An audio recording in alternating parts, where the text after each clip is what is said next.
In this video, I'm going to demonstrate how to throw a tumbler on the wheel. You're going to want to have a couple pieces of clay wedged up, and it's a good idea to do this in this session before you plan to throw. We're going to be using about a pound of clay. I'm going to smack it into a ball, and I'm going to throw it down firmly onto the wheel. Make sure it's firmly attached before I start to throw. The first step to throwing is to center your clay, and this may be one of the hardest aspects to learn. Our clay is going to spin counterclockwise. We're going to take our elbow and lock it into our hip so we have a firm balance so the clay does not move us around. Now as the clay spins, it's going to be pushing against our hand, which we're going to lean into the clay with our body weight to provide support and start to push the clay into center. Let's get started. I'm going to wet the clay and begin to spin it. I'm going to lock my elbow firmly into my hip and be prepared to start pushing in on the clay as it spins around into my hand. So my right hand is anchored, and with my left hand, I'm going to be pushing down on the clay as I push in with my right hand. As I push and lean on the clay, it's going to start to round off and push its way into the center of the wheel.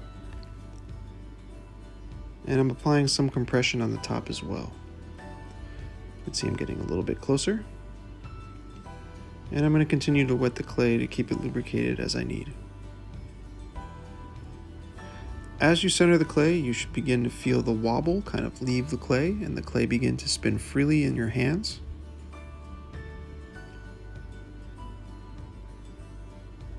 When you're first learning to throw, this may be one of the hardest skills to master.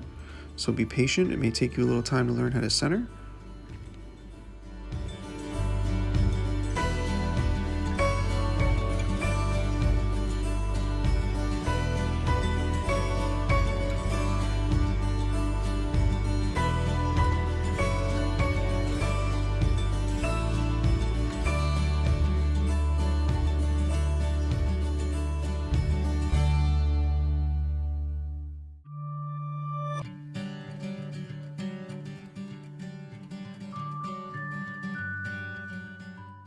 Now that the clay is centered, I'm going to mark the center of the ball of clay with my thumb knuckle.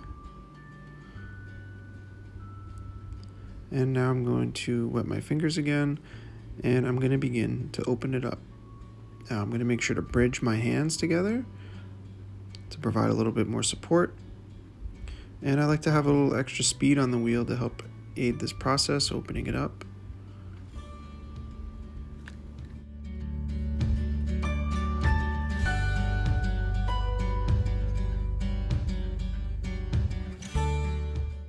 And now we're going to check the thickness with our needle tool. If we put the needle tool to the bottom of the clay and measure with our finger to see how thick it is, we want it to be about 1/4 of an inch. So now I'm going to compress the bottom of the clay. This will help prevent cracking later. And then I'm going to compress the lip as well.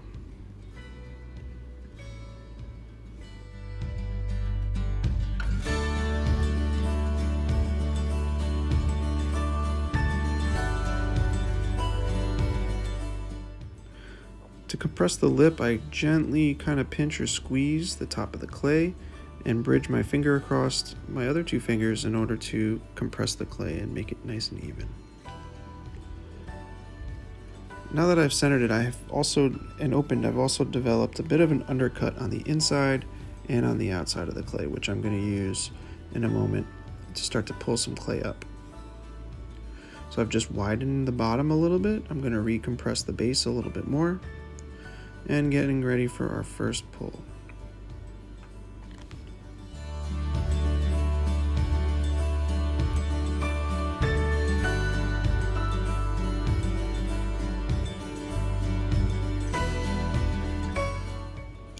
Now using my fingers on the inside and the sponge on the outside, I'm grabbing the undercuts and I'm going to gently pull the clay up as it spins around. You can see it's starting to rise.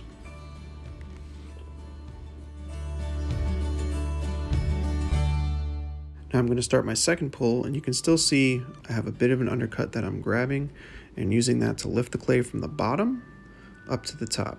You want to try early to get as much of the clay up from the bottom as you can so that it's easier to reach and so that your pot does not end up bottom heavy. With every pull, I'm usually compressing the lip again, keeping it nice and even. And I'm going to reach in there and grab some more clay from the bottom and pull that up again. And you can see the pot start to rise a little bit. Now when you're pulling clay up, the order of your fingers helps determine if your pot's going to flare inwards or outwards. Your outside hand is pushing clay inwards and your inside hand is pushing clay outwards. So whatever hand is on the bottom touching the clay last is going to dictate the direction of the clay. If your inside hand is on the bottom, it's going to push the clay outward, but if your outside hand is on the bottom, it's going to start to push the clay more inwards.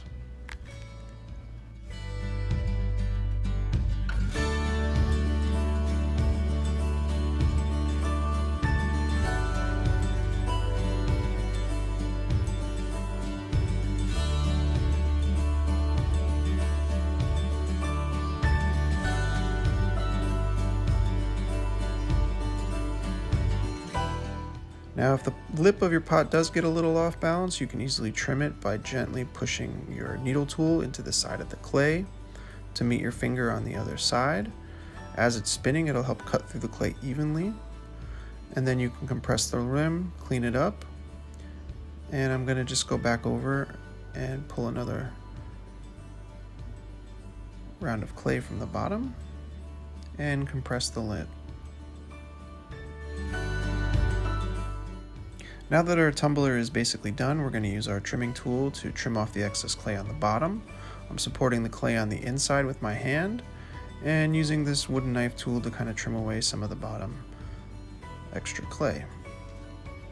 Now I'm going to use my needle tool to trim the rest of the clay off. I'm going to cut it from the bottom first, give it a little slice, and remove the loose clay.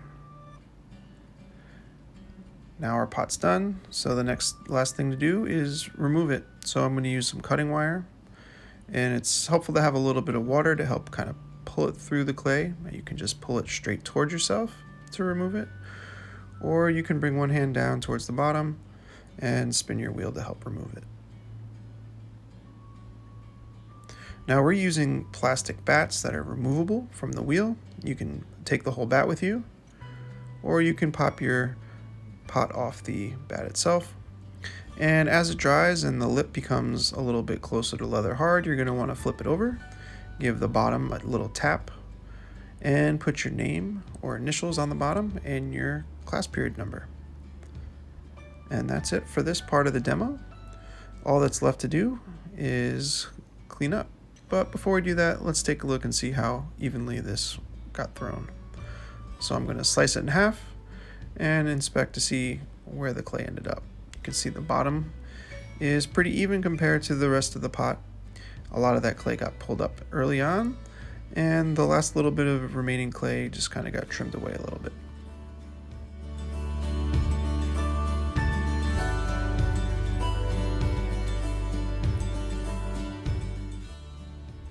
Now once you're done, trim the remaining clay off of the wheel. The clay that I have here I'm going to reclaim, so any scraps that you have, please save, add to the reclaim. And we're going to clean everything at the wheel using our sponge and our bucket. So all your tools can be cleaned right there in your bucket. Use your sponge to clean out our drip pan, the wheel itself, and in the end, once you're done cleaning up, be careful not to drop any tools into the sink when you pour out your bucket.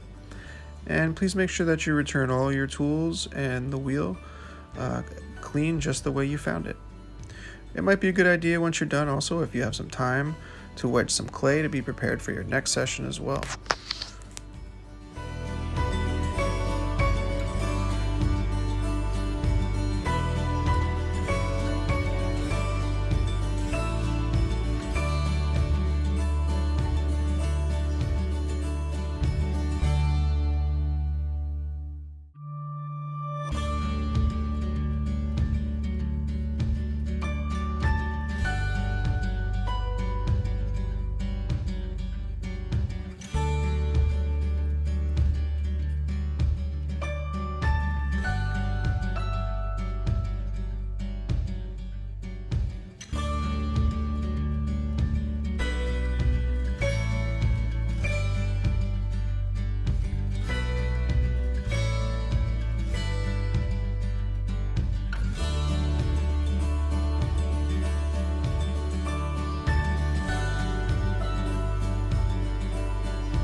Thank you for watching.